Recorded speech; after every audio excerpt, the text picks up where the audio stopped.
appris beaucoup de choses et je me suis dit que j'allais te partager en quelques instants 5 conseils que tu n'as jamais entendus sur le podcasting si tu veux lancer ton podcast. Alors le premier conseil, c'est de commencer avec ce que tu as. Tout simplement, ne te prends pas la tête. Si tu n'as pas de budget, etc., tu peux très bien faire ton podcast avec ton téléphone portable, avec ton ordinateur. Il y a plein de moyens, j'en parle souvent. Le deuxième conseil, c'est d'écouter des podcasts. À l'instar d'un musicien qui va écouter d'autres musiques pour travailler son écoute, pour travailler un peu son analyse.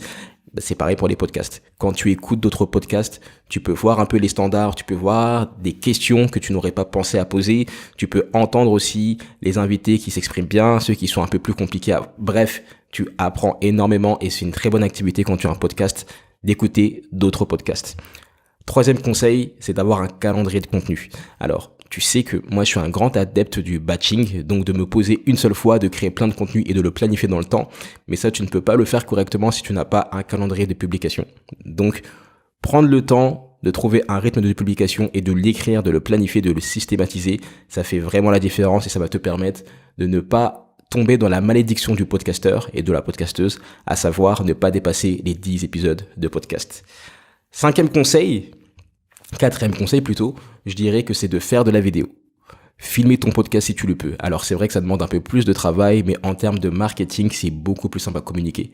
Nous sommes dans une ère visuelle, les gens préfèrent regarder que écouter. Si tu filmes ton podcast, tu as plus de chances de toucher des personnes.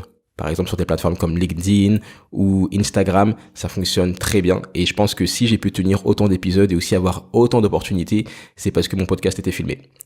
Cinquième conseil, et le dernier, c'est de faire des call to action, de faire des appels à l'action, de t'entraîner constamment à vendre, à renvoyer les gens vers ton site internet, à les renvoyer vers des sessions stratégiques, à les renvoyer vers un produit, vers un service, peu importe, mais constamment faire des appels à l'action.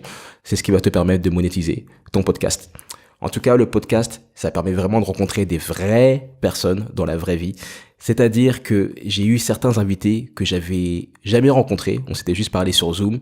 Et après, on s'est vu dans la vraie vie, on s'est posé et c'est incroyable. C'est assez particulier, mais il y a une connexion très forte et c'est vraiment ce que peut te permettre de faire le podcast. Tu peux rencontrer n'importe qui et créer de véritables connexions.